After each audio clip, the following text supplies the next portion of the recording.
Good morning, 7th class. Beta, in the previous week, we have discussed about difference and question number first and second of our chapter number 16 electric current and its effect. तो difference definitions और question number first second हमने कर लिए थे. So today you will learn question number third, fourth, fifth, sixth and seventh. These 5 questions you will learn today. So firstly we will discuss about question number third. What is question number third? Explain the working of an electric bell. एक electric bell की हमको working बतानी है. तो कैसे working रहेगी किसी electric bell की? पहला, when the switch is pushed on. जैसे कि हम कभी भी इलेक्ट्रिक बेल का स्विच ऑन करते हैं. इलेक्ट्रिक बेल हमेशा जो हमारे मोस्टली जो हमारे हाउस होते हैं उसके बाहर हम इलेक्ट्रिक बेल लगाते हैं.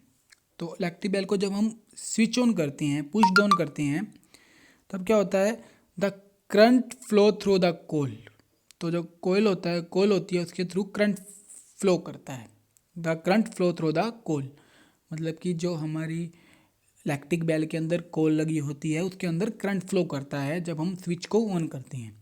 The coil become an electromagnet. तो जो कोयल होती है वो कैसी होती है? कि यू शेप की कोयल होती है जिसमें से करंट पास करने पर वो इलेक्ट्रोमैग्नेट की तरह वर्क करती है. इलेक्ट्रोमैग्नेट क्या होती है? जब उसमें से इलेक्ट्रिक करंट पास किया जाता है किसी कोयल में से तो वो एक मैग्नेट की तरह वर्क करती है, उसे हम इलेक्ट्रोमैग्नेट कहते हैं. उसी तरह से जब कोयल के अंदर से करंट पास होगा तो वो एक इलेक्ट्रोमैग्नेट बन जाएगी. It attract the armature. वो जो उसके पास एक आर्मेचर लगा होता है सॉफ्ट आयरन का, वो उसको अपनी तरफ अट्रैक्ट करेगी क्योंकि आयरन को मैग्नेट अट्रैक्ट करती है. तो वो एक तो आर्मेचर को अपनी तरफ अट्रैक्ट करेगी. और आर्मेचर के साथ ही क्या लगा होता है? हैमर लगा होता है. The hammer connected at the end of the armature. तो आर्मेचर के साथ क्या कनेक्ट होता है? Hammer. With the help of metal piece move to hit the gong. और उसके साथ एक मेटल पीस लगा होता है, मतलब हैमर के साथ हथौड़ा होता है. हैमर मतलब हथौड़ा. तो उसके साथ तो आर्मेचर के साथ हैमर लगा होता है. तो जब वो एक मैग्नेट बन जाएगी, यू मैग्नेट, यू शेप की जो है वो एक इलेक्ट्रोमैग्नेट बन जाएगी. तो वो हैमर को अपनी तरफ खींचेगी, अट्रैक्ट करेगी. तो हैमर क्या करेगा? जो वहाँ पे गोंग लगा होगा, एक गोंग होता है, तो जब उसके ऊपर वो हैमर स्ट्राइक करेगा तो क्या होगा? साउंड प्रोड्यूस होगा. And cause a sound. तो उससे एक साउंड प्रोड्यूस होगा, तभी जो हमारी बेल है वो रिंग करेगी. Clear? The coil is no longer a magnet and the armature move back. तो जब हम स्विच ऑफ कर देंगे, अब हम जब उस बटन को स्विच ऑफ कर देंगे तो स्विच ऑफ करने से क्या होगा? जो इलेक्ट्रोमैग्नेट है वो इलेक्ट्रोमैग्नेट नहीं रहेगी. वो जो हमारा आर्मेचर जो हमारी कोयल थी, यू शेप की जो कोयल थी ना, अभी जब तक हम स्विच ऑन करा तो करंट पास हो रहा था, वो इलेक्ट्रोमैग्नेट की तरह वर्क कर रही थी. लेकिन जब हमने स्विच ऑफ कर दिया तो वो इलेक्ट्रोमैग्नेट की तरह वर्क नहीं करेगी. वो अब वो एक कोयल ही बन गई है. तो वो आर्मेचर को अपने से दूर धकेलेगी. तो आर्मेचर दूर जाएगा तो उसके साथ ही हैमर लगा हुआ है, हैमर भी दूर जाएगा. तो अगर हैमर दूर जाएगा तो साउंड प्रोड्यूस नहीं होगा. And when the switch is pushed of. तो जब स्विच को ऑफ करेंगे तो जो आर्मेचर है वो वापस आ जाता है. क्यों आ जाता है? क्योंकि वो जो यू शेप है, यू शेप की कोयल है जो हमारी, वो कोयल की तरह वर्क करेगी. अब वो इलेक्ट्रोमैग्नेट की तरह वर्क नहीं करेगी. जब तक करंट पास होगा तो इलेक्ट्रोमैग्नेट की तरह वर्क करेगी, और जब करंट पास होना बंद कर देगा तो वो मैग्नेट की तरह वर्क नहीं करेगी. तो इस तरह हमारी इलेक्ट्रिक बेल वर्क करती है. I hope it is clear to you. Fourth question, state 5 application of heating effect of current. Heating effect of current की 5 एप्लीकेशन हमने बतानी है. State 5 application of heating effect of current. तो पहली है heating of nichrome wire to emit heat. Nichrome की जो wire लगी होती है उसको हीट करना ताकि उससे लाइट प्रोड्यूस हो. क्लियर? जैसे कि हमारे हीटर्स वगैरह में लगी होती है. तो जब उसमें से जब हम इलेक्ट्रिसिटी से कनेक्ट करते हैं जब हीटर को, तो उसमें क्या है, जो वो हीटर होता है उसमें एक लाइट सी प्रोड्यूस होती है. Next one, heating of alloys to emit temperature. Alloys क्या होती हैं? मिश्र धातु, यानी कि जो दो मेटल या फिर एक मेटल या एक नॉन मेटल को मिलाकर बनाई जाती है, उनको मेल्ट करके मिलाया जाता है तो उससे अलोय बनती है. तो heating of alloy to emit temperature. Alloy को हीट करने के लिए ताकि उससे ज़्यादा टेम्परेचर प्रोड्यूस किया जा सके, एमिट किया जा सके। Third one, electric fuse. Electric fuse में इसका यूज़ किया जाता है to allow the wires to heat and melt, wire को हीट होने के लिए और मेल्ट होने के लिए। इलेक्ट्रिक फ्यूज जो हमने पढ़ा था कल, इलेक्ट्रिक फ्यूज क्या होता है, एक टीन का लोहे होता है जो इसका मेल्टिंग पॉइंट काफ़ी कम होता है, तो उसमें वो भी हीटिंग इफेक्ट ऑफ करंट पे वर्क करता है। Next one, electric bulbs work on the heating effect of current. तो बल्ब्स के अंदर जो टंगस्टन लगा होता है, जब वो टंगस्टन हीट होता है तभी heating effect of current produce करता है। Electric geyser work on the heating effect of current. Electric geyser भी हीटिंग इफेक्ट ऑफ करंट पे वर्क करता है। तो 5 एप्लीकेशंस हो गई। हीटिंग ऑफ नाइक्रोम होता है, हीटिंग ऑफ लोहे to in electric fuse we will use heating effect of current, in electric bulb we will use heating effect of current, in electric geyser we will use heating effect of current. Next one, state the factor on which the amount of heat produced in a circuit depend। वो factor बताने हैं जिन पर किसी भी circuit में जो heat produce होती है वो डिपेंड करती है। मतलब किसी भी सर्किट में जो हीट बनती है, हीट प्रोड्यूस होती है, वो कौन कौन से फैक्टर पे डिपेंड करती है।